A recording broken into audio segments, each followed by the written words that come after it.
My daughter's ex tried to steal my dead daughter's $25 million empire. My name is Harold Peterson, and 3 hours ago I watched Preston Whitmore III humiliate himself in front of Portland's entire art community. 9 years ago, this man abandoned my daughter Emily when she was broke and desperate, called her art finger painting for people who shop at Target, told her to quit dreaming and marry an accountant. Last night he crashed Emily's memorial exhibition demanding half her fortune, treated me like some clueless retiree who'd stumble over legal papers and hand him millions. He was wrong. I let him rant, let him threaten, let him call me a mailman who got lucky in front of 200 witnesses. Then I played Emily's recording of their final conversation. You know what this story taught me about entitled people? They always underestimate quiet folks who've been planning their response for 9 years. If you're watching this, hit subscribe. I've got more stories about people who learned expensive lessons about respect. And believe me, this one gets much worse for Preston before it gets better. Because Emily didn't just leave me money. She left me the perfect trap. The Whitfield Gallery's marble walls gleamed under spotlights that November evening. 20-foot ceilings showcased Emily's paintings, each one worth more than I made in 5 years at the Postal Service. 200 guests in designer suits sipped champagne from $80 crystal flutes. I stood near Emily's centerpiece painting, Working Hands, an 8-by-6-foot canvas she'd painted of my weathered fingers holding her first paintbrush. The price tag read $340,000. I wore my best clothes, a faded polo shirt from Walmart with my old Postal Service pin, brown shoes I'd polished that morning, the same scuffed leather wallet I'd carried for 15 years with Emily's photo tucked inside. That's when Preston Whitmore III walked through the gallery doors. He hadn't changed much. Still the same perfectly styled blonde hair, the same $800 charcoal blazer, the same $15,000 Rolex catching the light. His pearl-white Tesla was parked outside, $120,000 of status symbol. Preston scanned the room like he owned it. His eyes found me standing alone by Emily's painting. He walked over with that familiar smirk. "Well, well," he said, not bothering to lower his voice, "if it isn't the mailman." Several guests turned to look. I could feel their eyes judging my clothes, my age, my place among Portland's art elite. "Hello, Preston," I said quietly. He snapped his fingers at a passing waiter. "Champagne, the expensive stuff." Then he looked me up and down. "So this is where all that money went. Pretty fancy for a dead girl who used to paint in her kitchen." I felt my hands clench, but I kept my voice steady. "Emily built something beautiful here. Emily built this with my ideas," Preston said loudly. Several more people turned our way. I was her creative partner, her muse. Half of these concepts came from our conversations when we were together. That was the first lie. "You left her," I said simply. "I took a break from the relationship," he corrected, straightening his monogrammed cufflinks. "Young artists need space to grow. I was giving her room to develop her talent." Second lie. Emily had told me the truth. Preston abandoned her the day she couldn't pay for his expensive dinners anymore. Margaret Walsh, the gallery curator, approached us. At 52, she commanded respect in Portland's art world. She'd known Emily since her struggling days. "Mr. Peterson," Margaret said warmly, "Emily spoke of you constantly. She credited you with teaching her the value of honest work." Preston's smile tightened. "And you are?" "Margaret Walsh. I manage Emily's artistic estate." She turned back to me. "Emily made very specific arrangements before she passed. She wanted to ensure her legacy remained in the right hands." Preston stepped closer, his voice dropping to what he probably thought was a threatening whisper. "Old man, let me explain something. Emily and I were common-law married under Oregon state law. That gives me legal standing to claim 50% of her estate." I looked at him calmly. "Is that what your lawyer told you?" "My family's legal team researched this thoroughly." He pulled out his phone, showing me a contact list full of expensive attorneys. "We're prepared to file papers tomorrow unless we reach an understanding tonight." Margaret's eyebrows rose slightly. "Mr. Whitmore, perhaps you should speak with Emily's estate attorney before making any claims." Preston waved her off like she was a waitress. "I'm not here to negotiate with hired help. I'm here to talk to the decision maker." He pointed at me. "And that's you, isn't it, mailman? The grieving father who inherited more money than he ever dreamed of seeing." The crowd around us had grown. I could hear whispered conversations, see phones discreetly recording. Preston loved an audience for his performances, but what Preston didn't know was that Emily had taught me something important about performances. The best ones save the biggest surprise for the final act. Preston gestured toward the walls lined with Emily's paintings. "Look around, old-timer. This isn't your world. These people," he indicated the well-dressed crowd, "they don't respect postal workers who get lucky. They respect power, money, influence." He was right about one thing. I didn't belong here. My 2016 Honda Accord with 127,000 miles sat in the parking garage next to BMWs and Mercedes. My monthly postal pension of $1,500 barely covered my modest ranch house payments. "Here's what's going to happen," Preston continued, his voice carrying across the marble floor. "We're going to settle this quietly. 50-50 split. I take my $12.5 million, you keep yours, and nobody has to get embarrassed." A silver-haired man in an expensive suit had moved closer to listen. Dr. Richard Hayes, according to his name tag, one of Portland's prominent art collectors. "And if I refuse?" I asked. Preston's smirk widened. "Then my legal team files papers claiming Emily's estate was built on concepts I developed during our relationship. We'll drag this through court for years. Every dirty detail of her personal life becomes public record." I felt sick thinking about Emily's memory being twisted in court documents. "We'll question her mental state when she made her will," Preston continued. "A young woman grieving her mother's death, making irrational decisions about excluding the man who loved her. Judges are sympathetic to that kind of story." Margaret stepped forward. "Mr. Whitmore, that's—" "Shut up," Preston snapped. "This is between family." He turned back to me. "Because that's what Emily and I were. Family. For 2 years, we built dreams together. I supported her emotionally, financially, creatively. Third lie. Emily had supported Preston financially during their relationship, using money from her waitressing jobs to pay for his expensive habits. Those dreams died when you left," I said. "I didn't leave. I made a strategic business decision to pursue other opportunities while Emily found her artistic voice." Preston checked his Rolex. "Look, I don't have all night to explain complex relationship dynamics to someone who delivered mail for 40 years. The insult stung because it contained a grain of truth.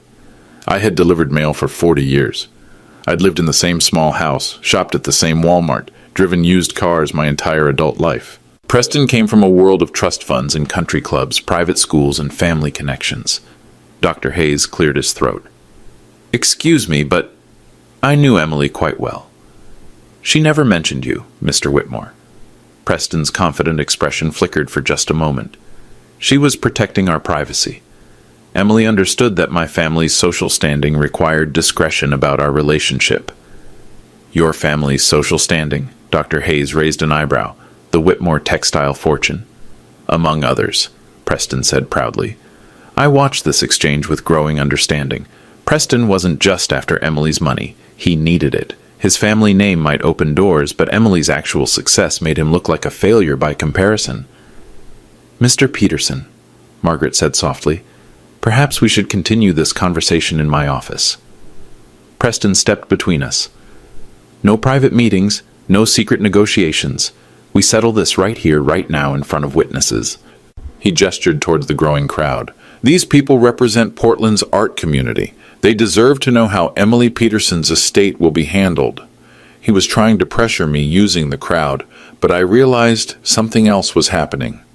Every art lover, gallery owner, and collector in that room had respected Emily.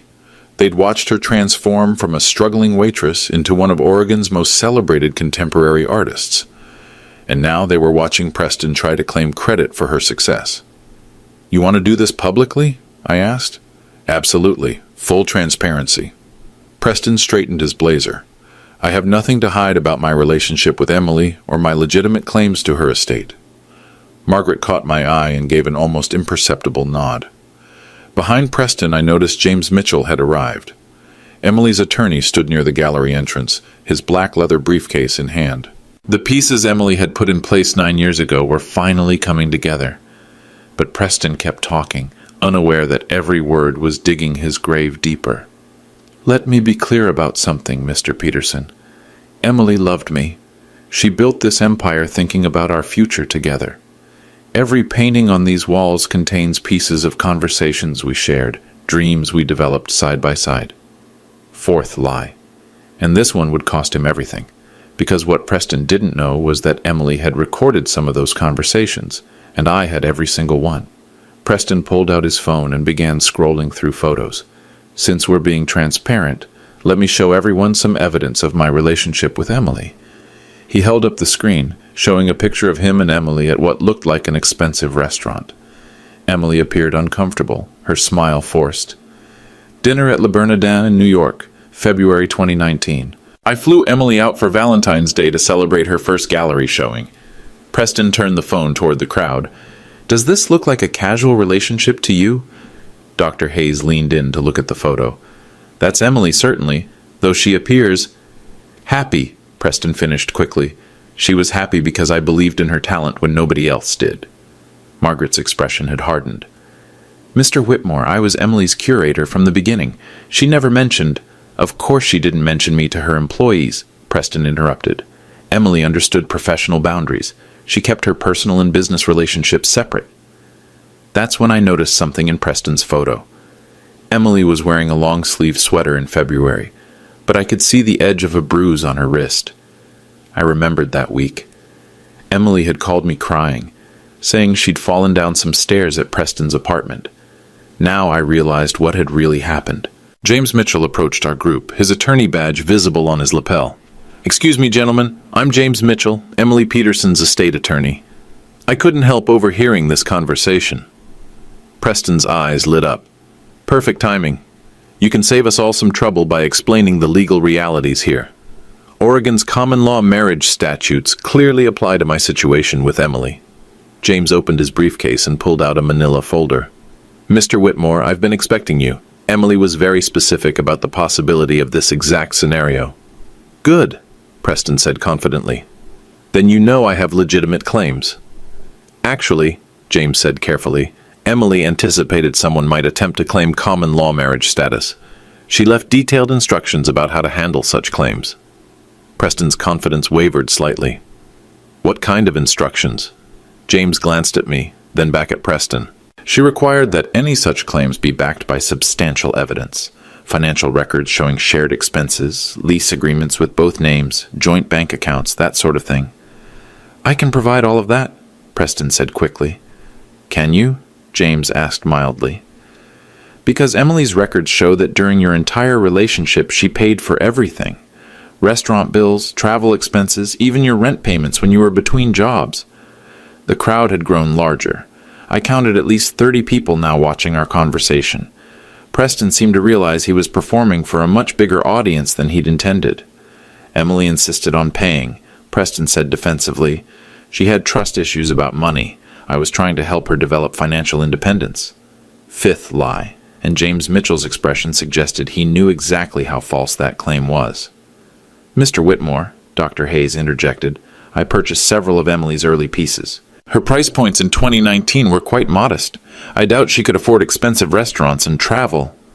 Preston's jaw tightened. She was more successful than she let on. Emily liked to appear humble, but she understood her market value. Margaret stepped forward. That's not true. Emily struggled financially throughout 2019. She worked double shifts at the diner to afford art supplies. You don't know what you're talking about, Preston snapped. Emily confided things to me that she never told her employees. Such as? James asked quietly. Preston hesitated for just a moment too long. Personal things, private conversations between two people who loved each other. I watched him scramble, realizing he was trapped in his own lies. The crowd had gone quiet, listening to every word. Mr. Whitmore, I said softly, if you loved Emily so much, why didn't you attend her funeral? The question hit like a physical blow. Preston's face flushed red. I was out of the country on business. I couldn't get back in time. Margaret's eyes widened. Emily's funeral was announced 2 weeks in advance. She was featured in Oregon Art Monthly. The Portland Tribune ran a full obituary. I don't read local papers, Preston muttered. But you read social media, Dr. Hayes observed, because that's how you learned about Emily's estate value, isn't it? Preston's composure was cracking. I learned about Emily's death through mutual friends who thought I should know. Which friends? James asked, pen poised over his notepad. I don't have to provide you with personal information. You do if you want to claim common law marriage status, James replied calmly. The court will require character witnesses who can testify about your relationship. Preston looked around the circle of faces. For the first time that evening, he seemed to realize he was surrounded by people who had actually known Emily, people who could contradict his every claim. This is ridiculous, he said, his voice rising. I shouldn't have to prove my love for Emily to a bunch of strangers. We're not strangers, Margaret said firmly. We're Emily's friends and colleagues, people who watched her build this gallery from nothing. People who knew her real story, Dr. Hayes added. Preston's eyes darted from face to face, looking for an ally and finding none. Then his gaze settled on me. You, he said, pointing a manicured finger at my chest. You turned her against me, filled her head with working-class resentment about successful people. The accusation was so absurd that several people in the crowd actually laughed. That's when Preston made his biggest mistake of the evening. He decided to attack not just me, but everything Emily had valued about where she came from. Preston's mask finally slipped completely. The polished veneer disappeared, revealing the entitled rage underneath. You want to know the truth about Emily? He said, his voice carrying across the gallery. She was ashamed of this. He gestured dismissively at me, ashamed of growing up poor, ashamed of having a father who delivered mail for 40 years. The crowd stirred uncomfortably. Several guests moved closer, their expressions shifting from curiosity to disapproval. Emily worked so hard to escape that small-minded, small-town mentality, Preston continued. She understood that success meant leaving the past behind, moving beyond the limitations of her upbringing. I felt something cold settle in my stomach. Not anger exactly, something calmer and more dangerous. She called you every day, I said quietly. Preston waved his hand dismissively. Obligation calls. She felt guilty about her success. It's common among people who rise above their social class. Margaret's face had gone pale with anger. That's not true. Emily spoke about her father constantly. She credited him with what? Preston laughed harshly. Teaching her to settle for mediocrity, to be grateful for scraps.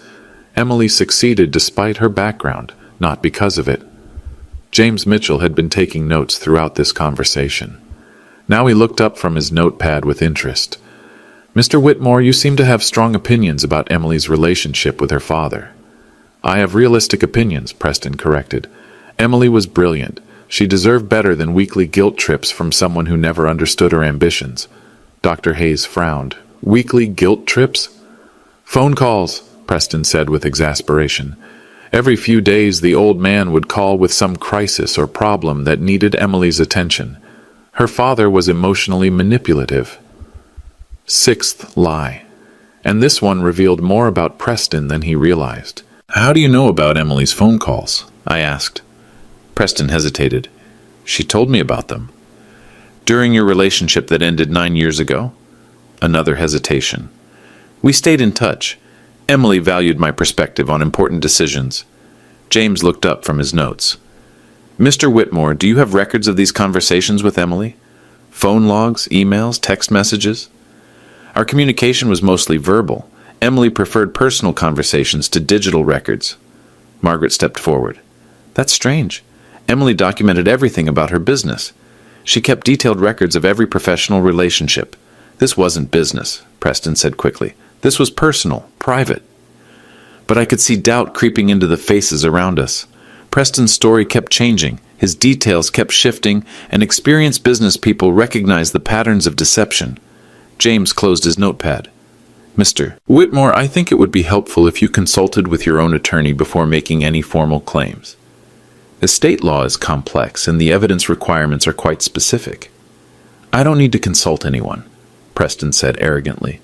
My family's legal team has handled estate disputes worth far more than $25 million. Then surely they've explained the documentation requirements, Dr. Hayes observed. Financial records, witness testimonies, evidence of shared domestic arrangements? Preston's confidence flickered again. I can provide whatever documentation the court requires. Can you? I asked softly. Something in my tone made Preston look at me more carefully. For the first time that evening, he seemed to notice that I hadn't appeared surprised by any of his claims. "What's that supposed to mean?" he demanded. "It means Emily was very thorough," I said simply. James Mitchell smiled slightly. She was indeed. Emily understood the importance of detailed record-keeping. Preston's eyes darted between James and me. "What records?" "Bank statements, for instance," James said casually. Emily kept meticulous financial records. Every expense, every income source, every personal transaction. "Phone records, too," I added quietly. Emily believed in documenting important conversations. Preston's face had gone pale. "You're bluffing." Margaret pulled out her phone. "Emily gave me access to her business files 2 weeks before she passed. She said there might be people who would try to claim credit for her success. People who had abandoned her when she needed them most," Dr. Hayes added, watching Preston's reaction carefully. Preston looked around the circle of faces, and for the first time that evening, I saw real fear in his eyes. "You can't possibly have records going back 9 years, he said, but his voice lacked conviction. "Emily kept everything," I said softly. "Every receipt, every contract, every conversation that mattered to her future." James opened his briefcase again, including some very interesting recordings from 2019. Preston went completely still. "What recordings?" "Perhaps we should discuss this privately," James suggested. "No," Preston said quickly. "No private discussions. Full transparency, remember? That's what you wanted." I looked at him calmly. "Are you sure about that, Preston?" Because what Preston didn't realize was that Emily had recorded their final conversation. The one where he told her exactly what he thought about her, her dreams, and her future. And I had listened to that recording exactly once, 9 years ago, when Emily played it for me through tears. Now it was time for Preston to hear it again. Preston straightened his blazer and raised his voice, ensuring every person in the gallery could hear him clearly. "Fine, let's have full transparency right now." He gestured towards the elegant crowd surrounding us. "These people deserve to know who they're really dealing with." His voice carried across the marble floors, drawing even more attention. The gallery's main floor had gone quiet except for the soft classical music playing in the background. "Harold Peterson," Preston announced like he was presenting evidence in court, "is a retired postal worker who lives in a 1,500-square-foot ranch house in Beaverton. He drives a 2016 Honda Accord with duct tape on the seats. He shops at Walmart and Costco." Several guests exchanged uncomfortable glances. This kind of public humiliation felt wrong, even to strangers. Emily Peterson was a brilliant artist who built a $25 million empire through talent, hard work, and business acumen. She moved in circles that included gallery owners, art collectors, and cultural influencers. Preston paused dramatically, letting his words sink in. "Now ask yourselves, which world do you think Emily really belonged to?" Dr. Hayes frowned deeply. "Mr. Whitmore, I don't see the relevance." "The relevance," Preston cut him off, "is that Emily outgrew her limitations. She understood that success requires leaving behind the people who hold you back." Margaret's voice was ice cold. "That's a disgusting thing to say about a daughter and her father." Preston turned on her aggressively. "It's the truth about social mobility. Emily was smart enough to recognize that her father's small-town values would limit her potential." "Her father supported her dreams from the beginning," Margaret protested. "Her father supported mediocrity," Preston shot back. "Do you know what his advice was when Emily wanted to move to Portland? Get a stable job with benefits? When she wanted to open her gallery? Art is a nice hobby, but you need steady income." Those words hit me like physical blows because they contained fragments of truth. I had worried about Emily's financial security. I had suggested she keep her waitressing job while building her art career. Preston saw my expression and pressed his advantage. "That's the voice of limited thinking," he continued, his voice growing louder. "The voice of someone who delivered mail for 40 years and thought that was success." The crowd had grown larger still. I estimated 50 people now watching this public destruction of my character. "Emily called me in tears after those conversations," Preston said, fabricating freely now. "She felt trapped between her love for her father and her ambitions for her future." "That's not true," I said quietly. "Isn't it?" Preston smiled cruelly. Then explain why Emily moved across the country to build her career. Explain why she never invited you to gallery openings or business meetings. Explain why she kept her personal and professional lives completely separate. Another fragment of truth twisted into a weapon. Emily had protected me from her business world, worried I'd feel out of place among art collectors and cultural elites. She was protecting you, Margaret said firmly. Emily understood that her father didn't enjoy large social gatherings. She was protecting herself, Preston corrected, from the embarrassment of explaining why a sophisticated artist had a father who couldn't discuss anything more complex than postal routes and pension plans.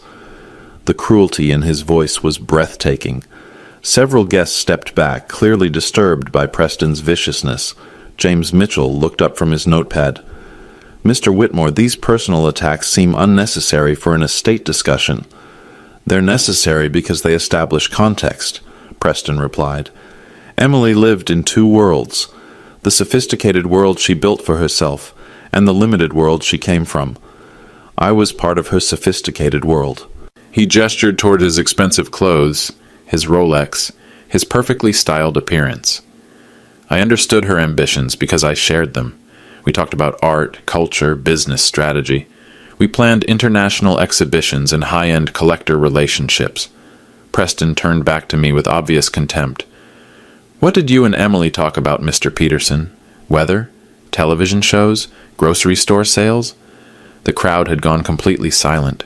Even the classical music seemed muted by the intensity of Preston's attack. We talked about everything, I said simply. Preston laughed harshly. Everything within your limited experience. But Emily needed more than small talk about mail delivery and retirement planning. Dr. Hayes stepped forward. Mr. Whitmore, this has gone far enough. Has it? Preston spun toward him aggressively. Because I'm tired of pretending that social class doesn't matter in the art world. Emily understood that success required sophisticated connections, cultural knowledge, and social positioning. He pointed at me dismissively, none of which her father could provide. Margaret's voice shook with anger. Emily loved her father deeply. Emily felt obligated to her father, Preston corrected. There's a difference between love and guilt-driven loyalty. The distinction stung because I'd sometimes wondered if Emily called me out of duty rather than genuine affection. Preston seemed to sense my doubt and pressed harder. Ask yourself this, Mr. Peterson. If Emily valued your input so highly, why didn't she ask your advice about major business decisions? Why didn't she include you in strategy meetings or financial planning? Because Emily had protected me from decisions I wouldn't have understood. She'd handled complex negotiations and international relationships while sharing only the results with me. Why didn't she bring you to gallery openings or industry events? Why did she keep you separated from the world she was building? Because Emily knew I'd feel uncomfortable in rooms full of wealthy strangers discussing art I didn't understand. Preston's voice rose to a crescendo. I'll tell you why. Because Emily was embarrassed by her background, and she was planning to leave it behind completely. The words hung in the air like poison. She succeeded despite you, Mr. Peterson, not because of you. That's when I asked the question Emily had taught me to ask. Preston, I said quietly, would you like to hear what Emily really thought about you? For the first time that evening, Preston looked genuinely surprised. What do you mean? I pulled out my phone. I mean exactly what I said. Preston stared at my phone with growing confusion. What's that supposed to be? Emily's voice, I said simply, scrolling through files. From April 15th, 2019, the day you left her. Preston's face went white. That's impossible. Emily recorded all her important conversations, James Mitchell explained calmly. She learned that habit from her business law professor at Portland State. Margaret stepped closer. Emily told me she started recording after her first art dealer tried to cheat her. She said documentation protected artists from people who wanted to rewrite history. You can't just record people without consent, Preston protested. Oregon is a one-party consent state, James replied. As long as one person in the conversation agrees to the recording, it's completely legal. I found the file I was looking for. Emily called me that night, Preston. She played your conversation for me because she needed someone to confirm she wasn't crazy. Preston's confident demeanor had completely evaporated. I don't believe you. Would you like me to play it? I asked politely. The gallery had gone silent. 50-plus guests waited for Preston's response. "Play what?" he demanded, but his voice cracked slightly. "Your final conversation with Emily. The one where you explained exactly what you thought about her art, her dreams, and her future." Preston looked around desperately. "This is ridiculous. Even if such a recording existed, it would be private conversation between two people who loved each other." "Love is an interesting word choice," Dr. Hayes observed dryly. I pressed play. Emily's voice filled the gallery, clear and unmistakable. "Preston, I need to know if you're coming back. I can't keep living in uncertainty." Preston's recorded voice responded with casual cruelty. "Jesus, Emily, look around. You're living in a studio apartment above a Chinese restaurant. You paint pictures of flowers and sell them for $50 at farmers markets." The crowd stirred uncomfortably. This wasn't the voice of someone who believed in Emily's talent. Recorded Preston continued. "I'm 24 years old. My family has connections in New York, London, Paris. You want me to throw that away to play house with a waitress who thinks finger painting is art?" Margaret's hand flew to her mouth. Several guests exchanged shocked glances. Emily's voice, quieter now. "I thought you said my work had potential." "I said lots of things to make you happy. But let's be realistic about your ceiling here. You're cute, you're sweet, but you're not sophisticated enough for serious art markets." Preston, standing in the gallery, had gone completely pale. "Turn that off." "I didn't turn it off," recorded Preston. "My family moves in circles where people collect Picassos and Pollocks. You paint pretty pictures for people who shop at Target." Emily. "So what are you saying?" "I'm saying I need someone who can navigate high society events. Someone who understands art history and cultural references. Someone who won't embarrass me at gallery openings." The gallery crowd was listening with visible disgust.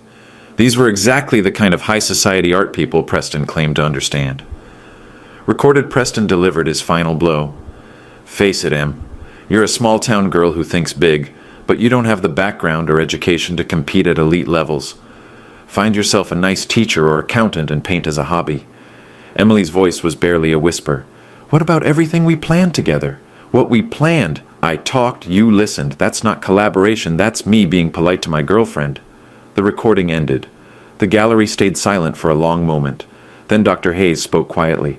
"Well, that certainly clarifies Mr. Whitmore's perspective on Emily's potential." Preston looked around desperately. That was 9 years ago. People say things they don't mean when relationships end badly. Margaret's voice was ice cold. "You called her art finger painting." "I was upset. You said she wasn't sophisticated enough for serious art markets," James Mitchell added, consulting his notes. "Relationships are complicated." "You told her to find a nice teacher and paint as a hobby," I said quietly. Preston's famous confidence had completely collapsed. "You don't understand the context."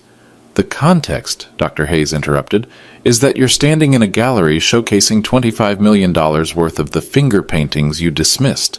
Margaret gestured toward Emily's masterpiece. "That painting you called worthless sold for $340,000 last month." "Her work is featured in the Portland Art Museum," James added. "She was profiled in Art in America magazine," Dr. Hayes continued. "The Smithsonian acquired 2 of her pieces for their permanent collection," Margaret finished. Preston looked around the room at faces full of contempt and disgust. "This is all taken out of context," he said desperately. "Young men say stupid things. I came here tonight to honor Emily's memory." "You came here to claim half her estate," I corrected, "because I deserved recognition for my contribution to her success." Margaret laughed bitterly. "Your contribution? You told her to give up and marry an accountant. I provided emotional support during her developmental years. You told her she wasn't sophisticated enough for serious art," Dr. Hayes said flatly. Preston's voice rose defensively. "I was trying to protect her from disappointment. The art world is brutal. Most artists fail." "So you tried to make her fail faster," James observed. "I tried to give her realistic expectations." "You tried to destroy her confidence," Margaret corrected. That's when I pulled out the second document from my jacket pocket. "Preston," I said calmly, "would you like to see what Emily really thought about your emotional support?" His eyes fixed on the manila folder in my hands with growing terror. "What is that?" "Emily's will," I said simply. The part specifically about you. James Mitchell smiled slightly. Mr. Peterson, perhaps you'd like to read that section aloud.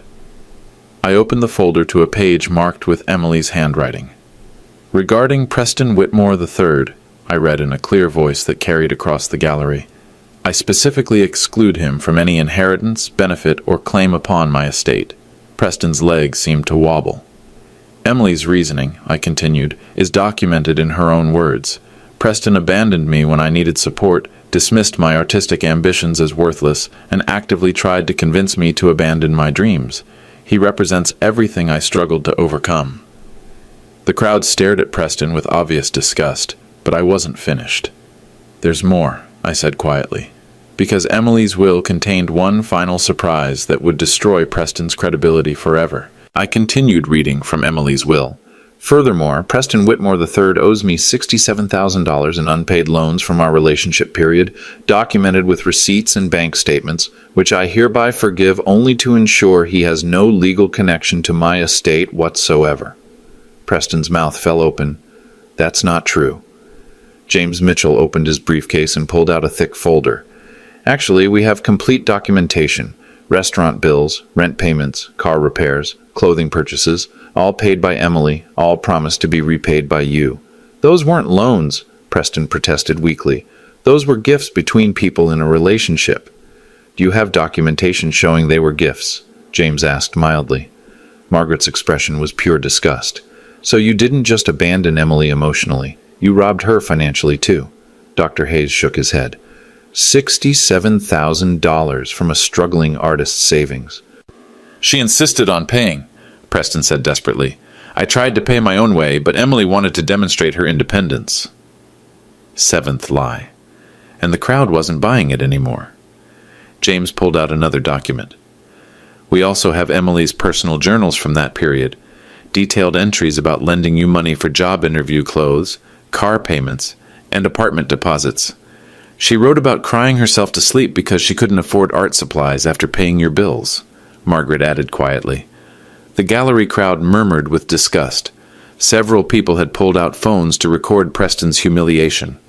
But perhaps most interesting, I said, returning Emily's will to the folder, is the document Emily asked me to give you if you ever showed up.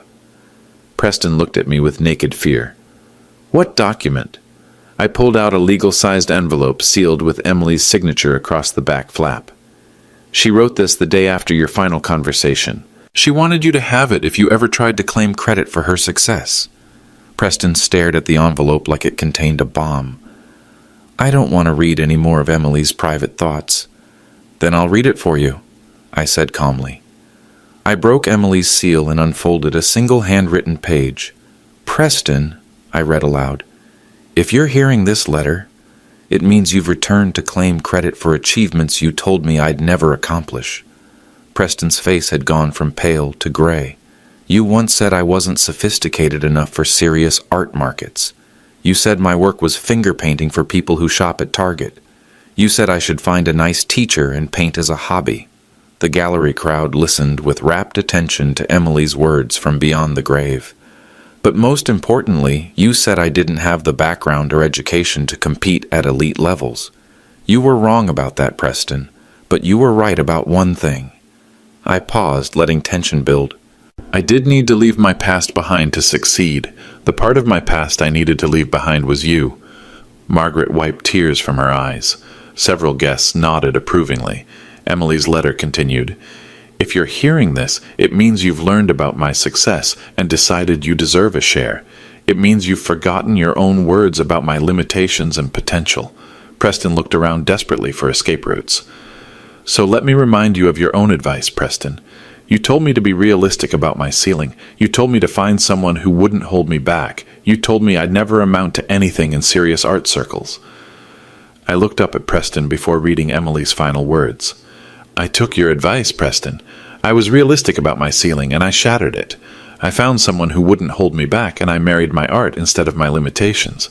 And I proved that small-town girls with big dreams can build empires that trust fund boys can only dream of claiming. The gallery erupted in spontaneous applause.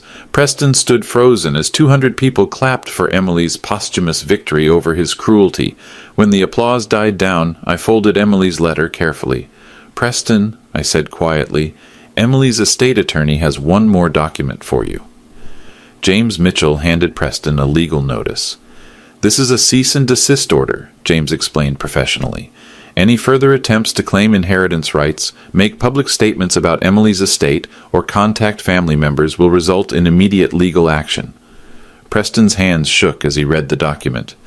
"Additionally," James continued, "security footage from tonight's conversation will be provided to local media outlets that have requested statements about Emily's estate."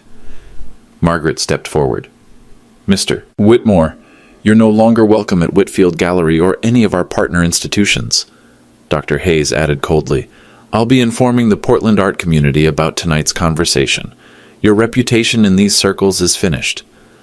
Preston looked around the room at faces full of contempt and disgust. His sophisticated social connections, his family's influence, his expensive clothes and accessories, none of it mattered anymore.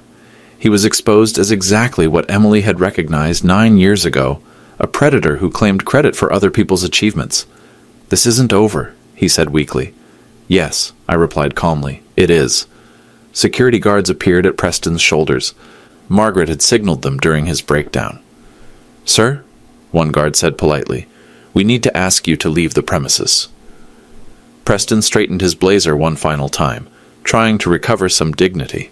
But as he walked toward the gallery exit, past Emily's paintings worth millions of dollars, past the 200 witnesses who'd watched his humiliation, his shoulders sagged with the weight of complete defeat. The trust fund boy who'd dismissed Emily's dreams had just learned the cost of underestimating quiet people with long memories. And I wasn't finished with him yet. The morning after Preston's humiliation, Margaret called me with news. "Harold, you need to see this morning's Portland Tribune." The headline read, "Trust Fund Heir Exposed in Gallery Confrontation." Below it, a photo of Preston being escorted from the Whitfield Gallery by security guards. The article quoted several witnesses from the evening, including Dr. Hayes. Mr. Whitmore's behavior was appalling. He attempted to claim credit for work he had specifically told the artist she'd never achieve. But the real damage came from social media. Margaret forwarded me screenshots from Portland's art community forums. Gallery owners were sharing Preston's recorded voice dismissing Emily's work as finger painting.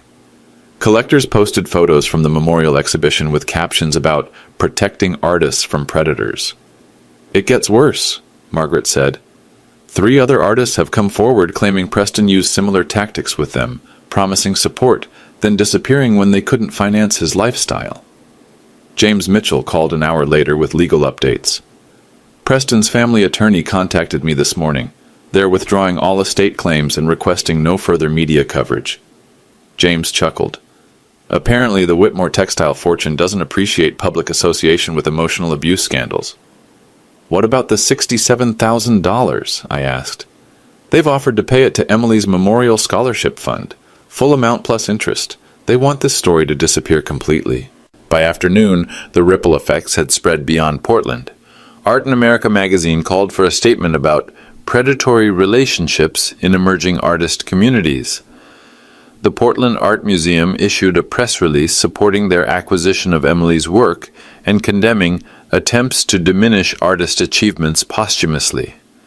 Dr. Hayes visited the gallery that evening with news about Preston's broader social consequences. "His membership at the Portland Cultural Club has been revoked," he reported. 3 board positions rescinded. His family's company issued a statement distancing themselves from his personal conduct. Margaret smiled grimly. "Good. Artists need protection from people who use relationships to claim creative credit." The most satisfying news came from James Mitchell the following week. Preston attempted to get a job at a New York gallery, he told me over coffee. The Portland art community's social media posts had already reached Manhattan. His interview lasted 15 minutes. But the story's impact went beyond Preston's personal destruction. Emily's scholarship fund, established with Preston's repayment money, received additional donations, totaling over $200,000. Applications poured in from struggling artists across the Pacific Northwest. Margaret framed Emily's letter to Preston and hung it in the gallery's main corridor. Visitors often stopped to read it, and many left inspired comments about persevering through discouragement.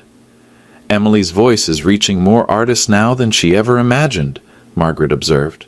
The gallery's success continued growing. Emily's paintings appreciated in value as collectors recognized the personal story behind each piece. Museums requested exhibitions featuring her work alongside other artists who'd overcome early dismissal. Preston himself simply vanished from Portland's social scene. James Mitchell heard through legal circles that he'd moved back to his family's estate in Connecticut, attempting to rebuild his reputation in environments where Emily's story hadn't penetrated. But the internet is forever, Margaret reminded me. Every time someone searches Preston Whitmore, they'll find videos of him being escorted out by security guards. 6 months later, I received an unexpected package with no return address. Inside was a newspaper clipping from a Connecticut Society page. Preston had announced his engagement to a woman whose family owned several New England art galleries. Attached was a handwritten note. Some people never learn. I showed the clipping to Margaret, who laughed darkly. Poor woman, someone should warn her. Someone probably will, I replied. The art world is smaller than Preston realizes. Emily's legacy had become bigger than either of us anticipated. Her story inspired artists to document their relationships carefully, to protect themselves from people who might later claim credit for their achievements. Preston had tried to steal Emily's success and ended up amplifying her influence instead. Sometimes, the best revenge is simply letting people reveal their true character to the world. And sometimes, if you're patient enough, the world pays attention. 3 years have passed since that November evening at the Whitfield Gallery. Emily's art empire continues growing under Margaret's expert management. The Scholarship Fund has supported 47 emerging artists, many of whom credit Emily's story with giving them courage to pursue their dreams despite early discouragement. I still live in my modest ranch house in Beaverton, still drive my Honda Accord with duct tape repairs. But something fundamental changed that night. I learned that quiet people with long memories can be more powerful than loud people with short attention spans. The Postal Service taught me patience. Emily taught me preparation. Preston taught me that sometimes the best response to cruelty is simply letting someone destroy themselves publicly. I keep Emily's will and recordings in a safety deposit box downtown, along with other documents I hope never to need again. But artists and their families sometimes contact me for advice about protecting their work from predatory relationships. My standard response is simple: document everything, trust your instincts, and remember that people who genuinely support your success don't need to claim credit for your achievements. Preston never contacted me again after that night. According to James Mitchell's occasional updates, he married the Connecticut gallery owner's daughter, and now works managing her family's collection. Apparently, he learned to appreciate other people's accomplishments without claiming them as his own. Or maybe he just learned to be more careful about who's recording the conversation. I visit Emily's grave every Sunday, updating her on gallery news and scholarship recipients. I tell her about the artists who found courage in her story, the predators who've been exposed through documentation, the quiet victories achieved by people who refuse to be underestimated. Emily always believed that art should change people for the better. Her final masterpiece wasn't a painting hanging on gallery walls. It was the lesson that quiet strength, patient preparation, and long memory can defeat loud arrogance every time. The memorial exhibition that night was supposed to honor Emily's artistic legacy. Instead, it became something more important. Proof that small-town values and working-class dignity are more powerful than trust fund entitlement and social sophistication. Preston thought he was dealing with a simple postal worker who'd gotten lucky with inheritance money. He was wrong about that, just like he'd been wrong about Emily's potential. Some mistakes cost $25 million. Others cost your entire reputation. If you're watching this, please subscribe and let me know where you're watching from. And remember, never underestimate quiet people. We're usually preparing for something.